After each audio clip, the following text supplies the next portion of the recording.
Lenoir, Moncardien, ancienne de gauche, ancienne membre. Cette liste déjà pose problème. Il y a d'une part des dirigeants qui ont été élus démocratiquement, comme M. Trump, M. Orban, et il y a un président d'un régime autoritaire, Vladimir Poutine. Donc déjà, je pense que mélanger, faire une liste à la Prévert n'est pas correct et ne correspond pas à la réalité. Le fait que le Kremlin ait été le premier à réagir prouve que malheureusement, notre pays est dans une telle situation contre les valeurs de la démocratie que des régimes autoritaires peuvent prétendre lui faire des leçons et par ailleurs. Mais préparer la tragédie, ce n'est pas l'accepter.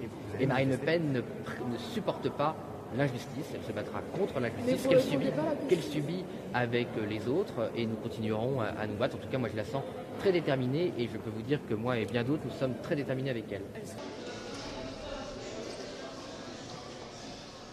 C'est-à-dire qu'il y a beaucoup de pays où le leader de l'opposition est empêché de concourir. Ça arrive, hein, le leader turc est en prison, aujourd'hui c'est arrivé ailleurs. Et puis par rapport à tous ces pays qui ne sont pas des démocraties, il y a un pays qui était originellement le pays des droits de l'homme qui commence à faire pareil.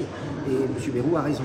Qu'est-ce qu'on va penser de cette France, pays des droits de l'homme partout dans le monde aujourd'hui, alors que Marine Le Pen, 37% dans les sondages, je le rappelle, au premier tour de l'élection présidentielle, est supposé ne pas pouvoir concourir à l'élection présidentielle. Qui aurait pu imaginer que ça arrive un jour en France? Comment